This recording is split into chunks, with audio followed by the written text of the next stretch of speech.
So I'm reading the final chapter of Harry Potter and the Sorcerer's Stone, or the Philosopher's Stone if you're reading the British version. Chapter 17 is The Man with Two Faces. So, it was Quirrell. So previous to this, what had happened was they had to get through a series of different challenges in order to try to find the thing that they think Snape is trying to steal. Remember, they had to fly through the room with the magic keys. They had to try to pick the potion using logic.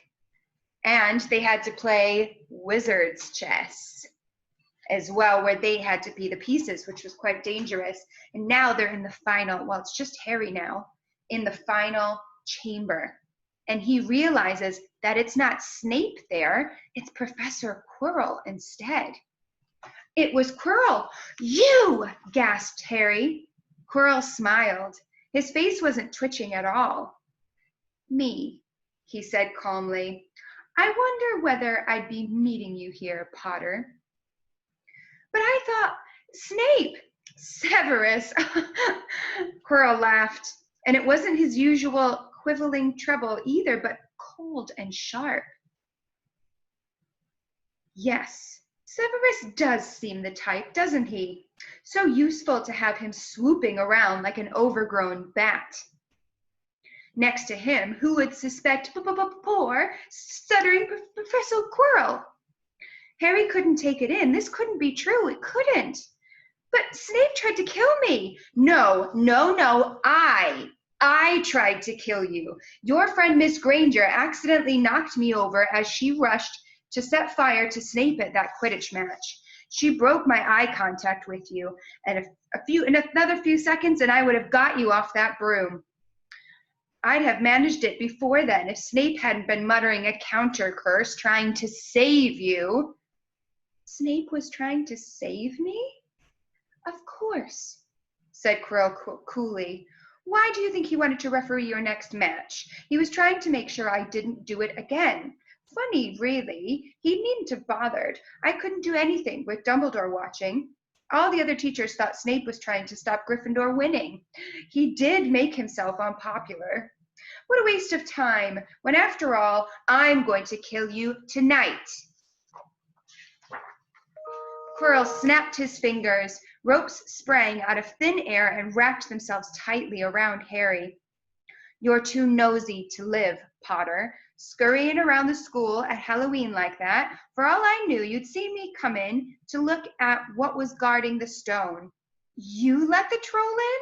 Certainly. I have a special gift with trolls. You must have seen what I did to the other one in the chamber back there. Unfortunately, while everyone else was running around looking for it, Snape, who had already suspected me, went straight to the third floor to head me off. And not only did my troll fail to beat you to death, but the three-headed dog didn't manage to bite Snape's leg off properly. Now, wait quietly, Potter. I need to examine this interesting mirror. It was only then that Harry realized what was standing behind Quirrell. It was the mirror of Erised. This mirror is the key to finding the stone, Quirrell murmured, tapping his way around the frame. Trust Dumbledore to come up with something like this. But he's back in London. I'll be far away by the time he gets back. All Harry could think of doing was keep Quirrell talking and stop him concentrating on the mirror. I saw you and Snape in the forest, he blurted out. Yes, said Quirrell idly, walking around the mirror to look at the back. He was on to me by that time, trying to find out how far I'd got. He suspected me all along, tried to frighten me, as though he could when I had Lord Voldemort on my side. Quirrell came back out from behind the mirror and stared hungrily into it. I see the stone.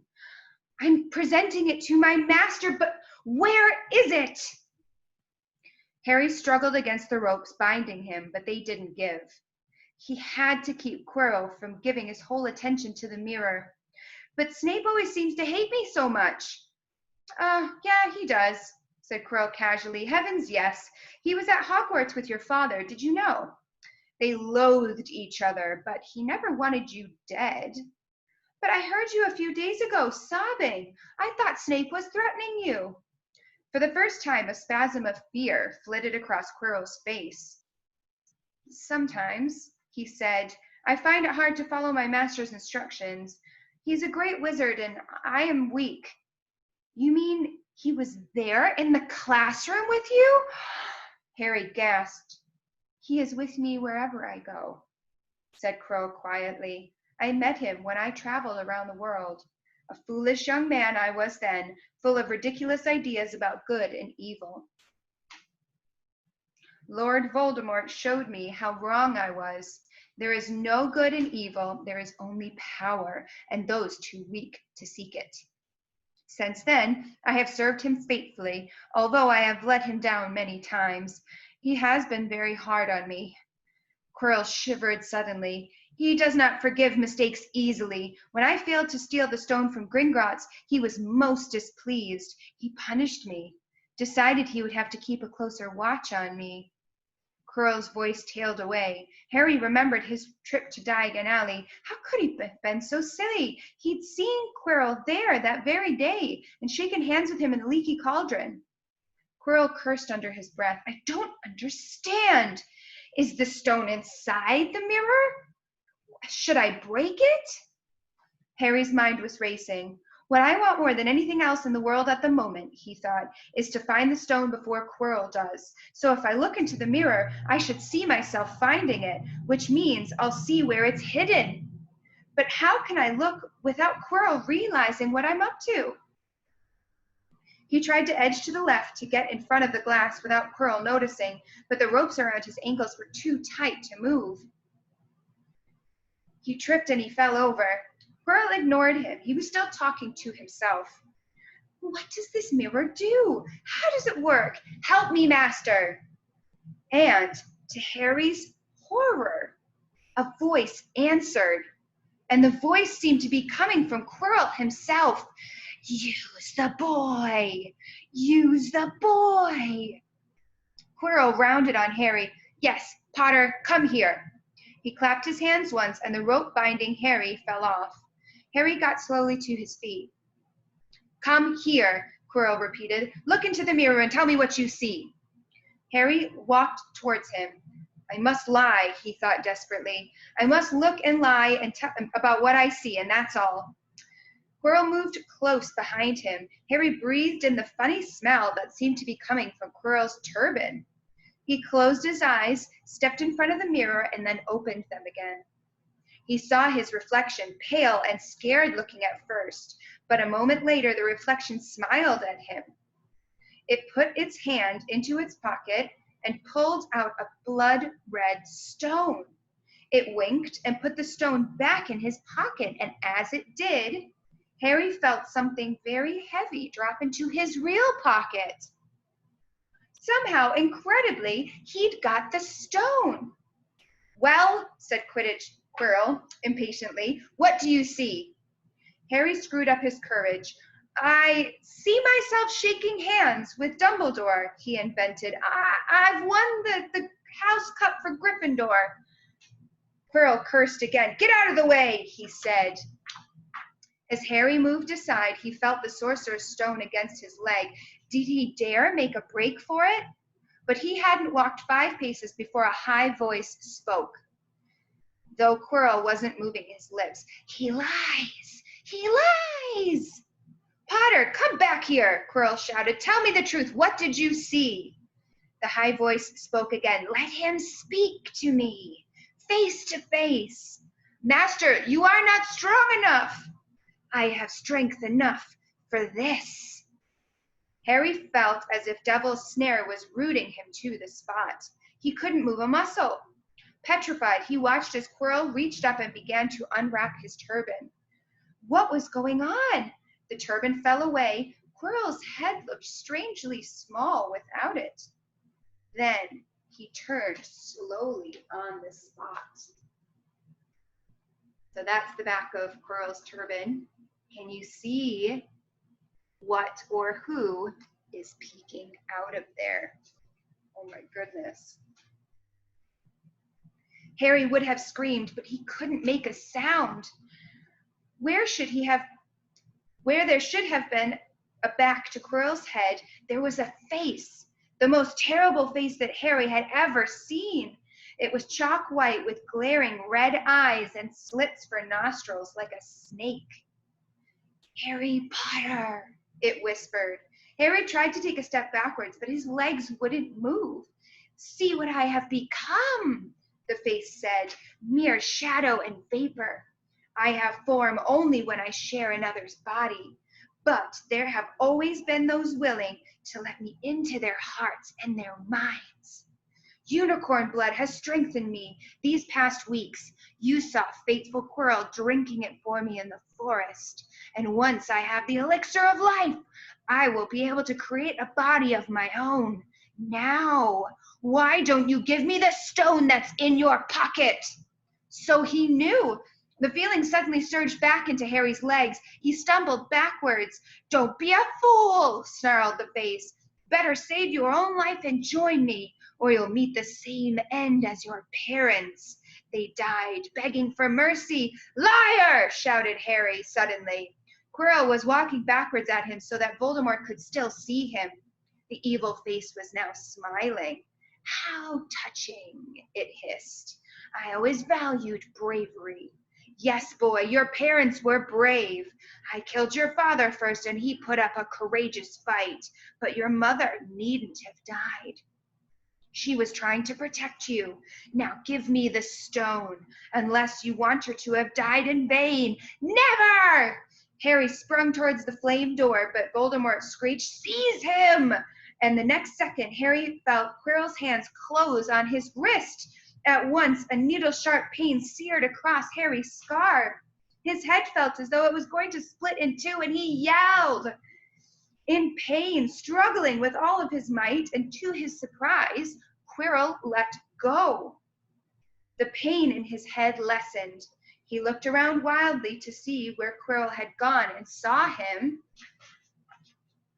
hunched in pain, looking at his fingers.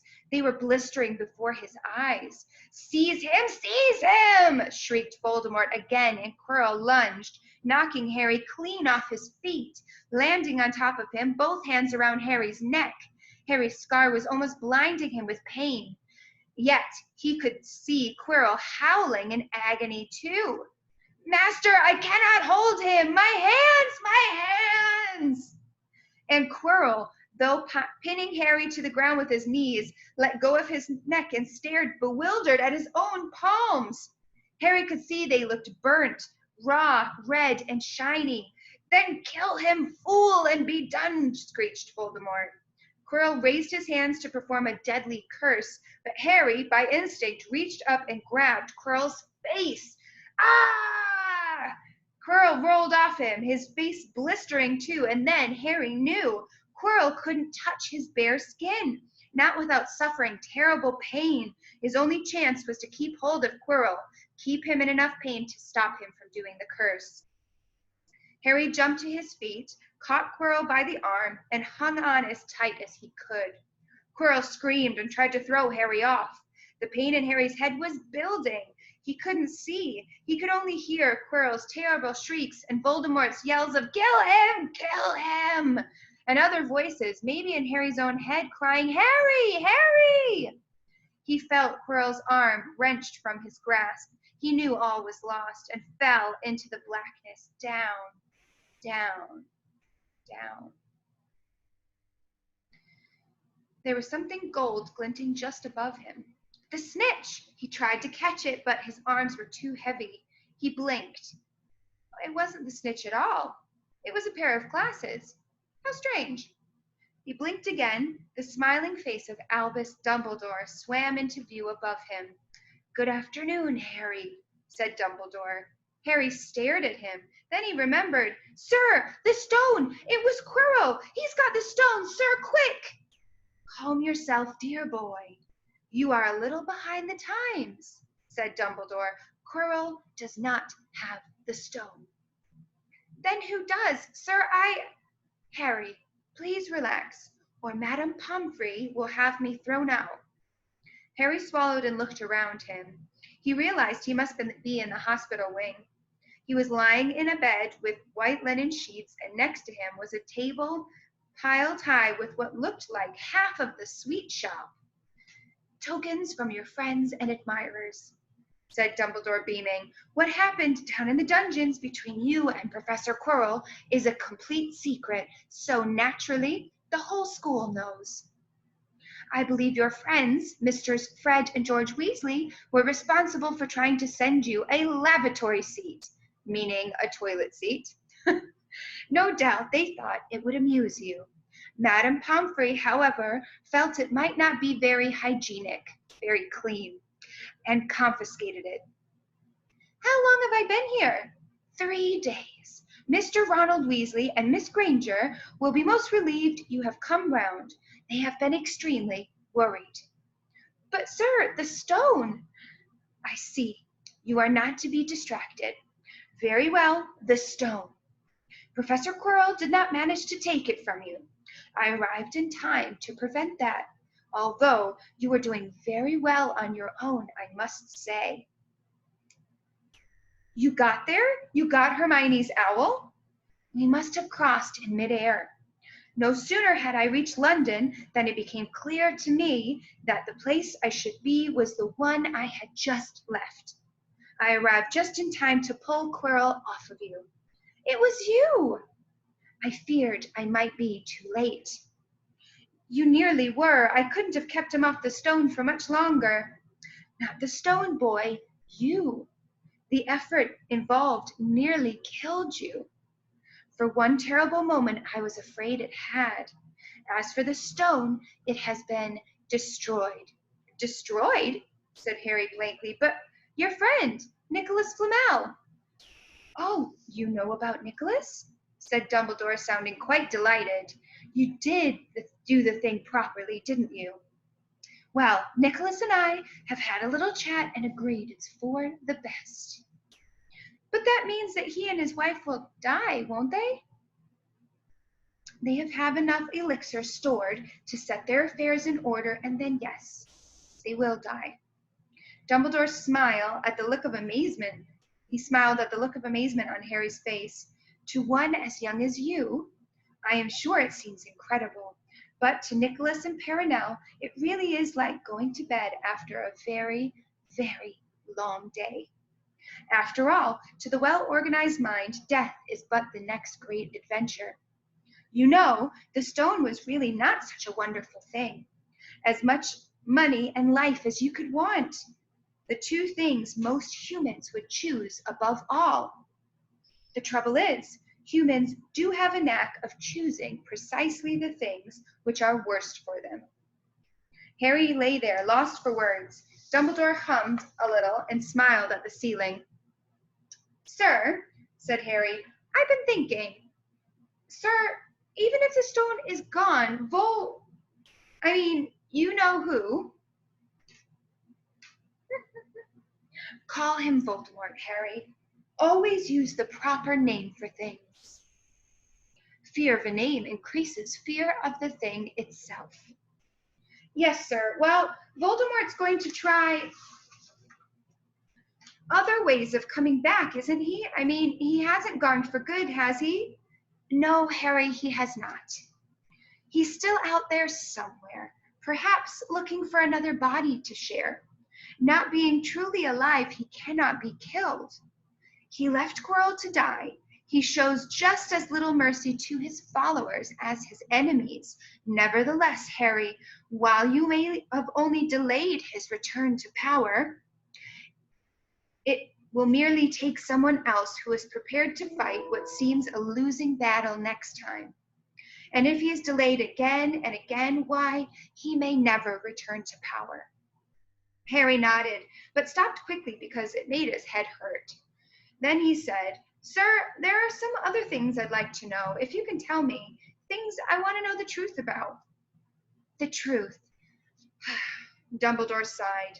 "It is a beautiful and terrible thing, and should therefore be treated with great caution. However, I shall answer your questions unless I have a very good reason not to. In case, I beg you'll forgive me. I shall not, of course, lie. Well, Voldemort said that he only killed my mother because she tried to stop him killing me. But why would he want to kill me in the first place? Dumbledore sighed very deeply this time. Alas, the first thing you ask me, I cannot tell you. Not today, not now. You will know one day. Put it from your mind for now, Harry. When you are older, I know you hate to hear this, but when you are older, you will know. And Harry knew it would be no good to argue. All right, I'm going to show you the picture of Harry. Interesting fact, in the story, Harry's eyes are green. His mother's eyes are green as well. We hear lots of times in the story that he has his mother's eyes, which are green eyes. But the actor who played Harry Potter in the movies, Daniel Radcliffe, couldn't stand wearing the colored contacts. His eyes are blue.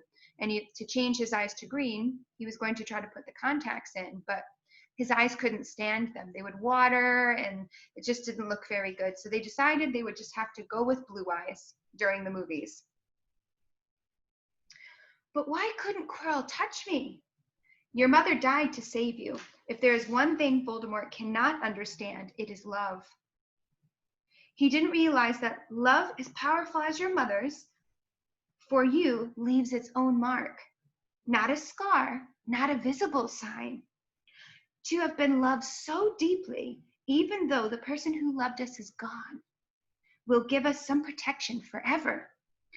It is in your very skin, Quirrell, full of hatred, greed, and ambition, sharing his soul with Voldemort, could not touch you for this very reason. It was agony to touch a person marked by something so good.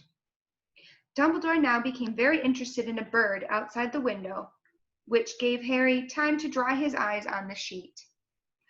When he found his voice again, Harry said, "And the invisibility cloak? Do you know who sent that to me?" "Ah, your father happened to leave that in my possession, and I thought you might like it."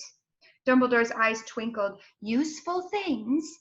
Your father used it mainly for sneaking off to the kitchens, to steal food when he was here. And there's something else. Fire away." "Quirrell and Snape. Professor Snape, Harry." "Yes, him. Quirrell said he hates me because he hated my father. Is that true?" "Well, they did rather detest each other, not unlike yourself and Mr. Malfoy. And then your father did something that Snape could never forgive." "What?" "He saved his life." "What?" "Yes," said Professor Dumbledore dreamily. "Funny, the way people's minds work, isn't it? Professor Snape couldn't bear being in your father's debt. I do believe he worked so hard to protect you this year because he felt that would make him and your father even. Then he could go back to hating your father's memory in peace." Harry tried to understand this, but it made his head pound, so he stopped. And sir, there's one more thing." "Just the one?" "How did I get the stone out of the mirror?" Now, I'm glad you asked me that. It was one of my more brilliant ideas, if I do say so myself, and between you and me, that is saying something. You see, only one who wanted to find the stone, find it, but not use it, would be able to get it. Otherwise, they'd just see themselves making gold or drinking the elixir of life.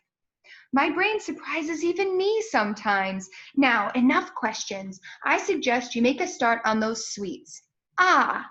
Bertie Bott's every flavor bean. I was unfortunate enough in my youth to come across a vomit-flavored one. And since then, I'm afraid I've rather lost my liking for them. But I think I'll be safe with a nice toffee-colored one, don't you?" He smiled and popped the golden brown bean into his mouth. Then he choked and said, "Ugh, alas, earwax." Madame Pomfrey, the matron, was a nice woman, but very strict. "Just 5 more minutes," Harry pleaded. "Absolutely not." "You let Professor Dumbledore in?" "Well, of course, that was the headmaster. Quite different. You need rest." "I am resting. Look, lying down and everything. Oh, go on, Madame Pomfrey. Oh, very well, she said, but 5 minutes only. And she let Ron and Hermione in. Harry! Hermione looked ready to fling her arms around him again, but Harry was glad she held herself in as his head was still very sore. Oh, Harry, we were sure you were going to. Dumbledore was so worried. The whole school's talking about it, said Ron. What really happened? It was one of those rare occasions when the true story is even more strange and exciting than the wild rumors. Harry told them everything: Quirrell, the mirror, the stone, and Voldemort. Ron and Hermione were a very good audience. They gasped in all the right places, and when Harry told them what was under Quirrell's turban, Hermione screamed out loud. So the stone's gone? Said Ron finally. Flamel's just going to die? Well, that's what I said, but Dumbledore thinks that, oh, what was it? To the well-organized mind, death is but the next great adventure.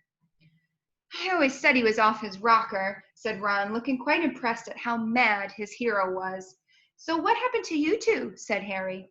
Well, I got back all right, said Hermione. I brought Ron round, that took a while, and we were dashing up to the Owlery to contact Dumbledore when we met him in the entrance hall. He already knew. He just said, Harry's gone after him, hasn't he? And he hurtled off to the 3rd floor. Do you think he meant you to do it? Said Ron, sending you your father's cloak and everything? Well, Hermione exploded, if he did, I mean to say, that's terrible. You could have been killed. No, it isn't, said Harry thoughtfully. He's a funny man, Dumbledore. I think he sort of wanted to give me a chance. I think he knows more or less everything that goes on here, you know. I reckon he had a pretty good idea what we were going to try, and instead of stopping us, he just taught us enough so we could help.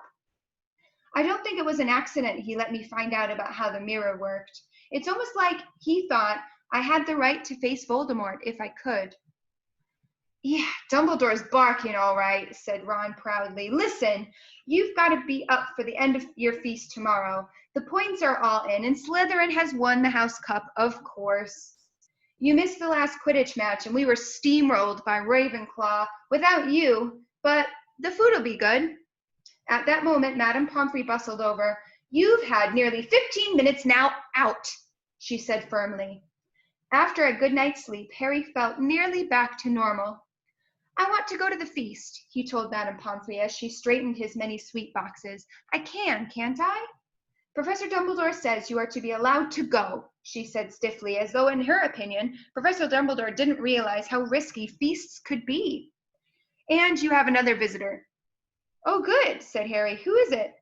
Hagrid sidled through the door as he spoke. As usual, when he was indoors, Harry looked too big to be allowed, or Hagrid looked too big to be allowed. He sat down next to Harry, took one look at him, and burst into tears. It's all my fault, he sobbed, and he put his face into his hands. I told the evil git how to get past Fluffy. I told him. It was the only thing he didn't know, and I told him. You could have died. Oh, all for a dragon egg. I'll never drink again. I should be chucked out and made to live with the muggles.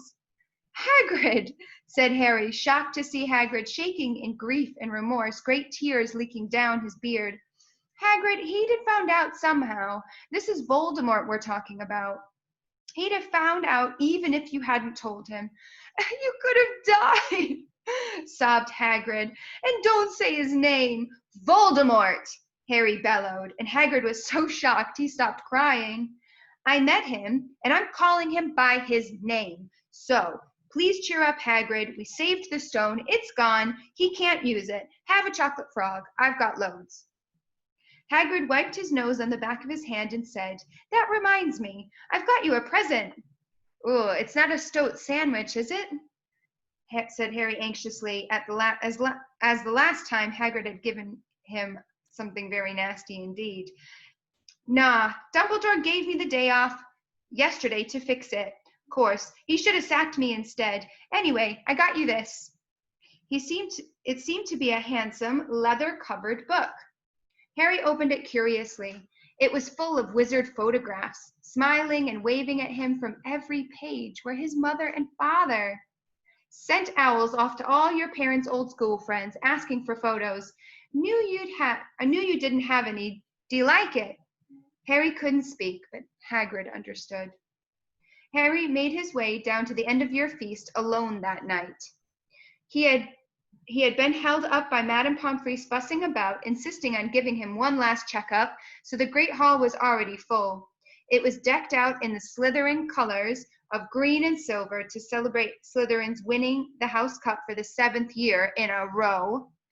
A huge banner showing the Slytherin serpent covered the wall behind the high table. When Harry walked in, there was a sudden hush, and everybody started talking loudly at once. He slipped into a seat between Ron and Hermione at the Gryffindor table and tried to ignore the fact that people were standing up to look at him. Fortunately, Dumbledore arrived moments later. The babble died away. "Another year gone," Dumbledore said cheerfully, "and I must trouble you with an old man's wheezing waffle before we sink our teeth into our delicious feast. What a year it's been!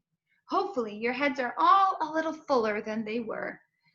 You have a whole summer ahead of them to get them nice and empty again before the next year starts. Now, as I understand it, the House Cup here needs awarding, and the points stand as thus." This will be us with our House Cup awarded in just a few weeks. Very exciting. I wonder who's going to win. In 4th place, Gryffindor with 312 points. In 3rd place, Hufflepuff with 352. Ravenclaw have 426 and Slytherin 472. A storm of cheering and stamping broke out from the Slytherin table. Harry could see Draco Malfoy banging his goblet on the table. It was a sickening sight. Yes, well done, Slytherin," said Dumbledore. "However, recent events must be taken into account." The room went very still. The Slytherins' smiles faded a little. "Ahem," said Dumbledore. "I have a few last-minute points to dish out. Let me see. Yes, first, to Ronald Weasley." Ron went purple in the face. He looked like a radish with a bad sunburn. "For the best played game of Quidditch Hogwarts has seen in Quidditch? Let me try that again. For the best played game of chess Hogwarts has seen in many years, I award Gryffindor House 50 points." Gryffindor cheers nearly raised the bewitched ceiling. The stars overhead seemed to quiver. Percy could be heard telling the other prefects, "My brother, you know, my youngest brother, got past McGonagall's giant chess set." At last there was silence again. "Second, to Miss Hermione Granger, for the use of cool logic in the face of fire, I award Gryffindor House 50 points." Hermione buried her face in her arms. Harry strongly suspected she had burst into tears. Gryffindors up and down the table were beside themselves. They were 100 points up. "Third, to Mr. Harry Potter," said Dumbledore. The room went deadly quiet. "For pure nerve and outstanding courage, I award Gryffindor House 60 points. The din was deafening. Those who could add up while yelling themselves hoarse knew that Gryffindor now had 472 points, exactly the same as Slytherin. They had drawn for the House Cup. If only Dumbledore had given Harry just one more point. Dumbledore raised his hand. The room fell gradually silent. "There are all kinds of courage," said Dumbledore, smiling. "It takes a great deal of bravery to stand up to our enemies, just as much to stand up to our friends. I therefore award 10 points to Mr. Neville Longbottom." Someone standing outside the Great Hall may as well have thought some sort of explosion had taken place. So loud was the noise that erupted from the Gryffindor table. Harry, Ron, and Hermione stood up to yell and cheer as Neville, white with shock, disappeared under a pile of people hugging him. He had never won so much as a point for Gryffindor all year. Harry, still cheering, nudged Ron in the ribs and pointed at Malfoy, who couldn't have looked more stunned and horrified if he had had the body bind curse put on him. Which means, Dumbledore called over the storm of applause, for even Ravenclaw and Hufflepuff were celebrating the downfall of Slytherin. We need a change of decoration. He clapped his hands. In an instant, the green hangings became scarlet and silver. The green hangings became scarlet and the silver became gold. The huge Slytherin serpent vanished and a towering Gryffindor lion took its place. Snape was shaking Professor McGonagall's hand with a horrible, forced smile. He caught Harry's eye, and Harry knew at once that Snape's feelings to him hadn't changed one bit. This didn't worry Harry. It seemed as though life would be back to normal next year, or as normal as Hogwarts ever was. It was the best evening of Harry's life, better than winning at Quidditch or Christmas or knocking out the mountain trolls. He would never, ever forget tonight. Have a look at the Great Hall. You can see there's Neville, Ron, Harry, Hermione, the winner of the points, and then that is the enchanted ceiling of the Great Hall. You can see some scarves, Gryffindor scarves being thrown in the air as they are celebrating. How exciting! Ooh, we're almost finished with this book now. Barely any left. Harry had almost forgotten that the exam results were still to come in, but come they did. To their great surprise, both he and Ron passed with good marks. Hermione, of course, came top of the year, meaning she got the highest scores on everything. Even Neville scraped through, his good herbology mark making up for his abysmal potions one. They hoped that Goyle, who was almost as silly as he was mean, might be thrown out, but he had passed too. It was a shame, but as Ron said, you couldn't have everything in life. And suddenly, their wardrobes were empty, their trunks were packed. Neville's toad was found lurking in the corner of the toilets. Notes were handed out to all the students, warning them not to use magic over the holidays. I always hope they'll forget to give us these, said Fred Weasley sadly. Hagrid was there to take them down to the fleet of boats that sailed across the lake. They were boarding the Hogwarts Express, talking and laughing as the countryside became greener and tidier. Eating Bertie Bott's every flavor beans as they sped past the Muggle towns, pulling off their wizard robes and putting on jackets and coats, pulling into platform 9 3/4 at King's Cross Station. It took quite a while for them to all get off of the platform. A wizened old guard was up by the ticket barrier, letting them go through in the gate by 2s and 3s, so they didn't attract any attention by bursting out of a solid wall all at once and alarming the Muggles. You must come and stay this summer, said Ron. Both of you. I'll send you an owl. Thanks, said Harry. I'll need something to look forward to. People jostled them as they moved forward towards the gateway back to the Muggle world. Some of them called, Bye, Harry. See ya, Potter. Still famous, said Ron, grinning at them. Not where I'm going, I promise you, said Harry. He, Ron, and Hermione passed through the gateway together. There he is, Mom, look, there he is. It was Ginny Weasley, Ron's younger sister, but she wasn't pointing at Ron. Harry Potter, she squealed. Look, Mom, I can see. Be quiet, Ginny, it's rude to point. Mrs. Weasley smiled down at him. Busy year, she said. Very, said Harry. Thanks for the fudge and the jumper, Mrs. Weasley. Oh, it was nothing, dear. Ready, are you? It was Uncle Vernon, still purple-faced, still mustached, looking furious at the nerve of Harry, carrying an owl in a cage in a station full of ordinary people. Behind him stood Aunt Petunia and Dudley, looking terrified at the very sight of Harry. Oh, you must be Harry's family, said Mrs. Weasley.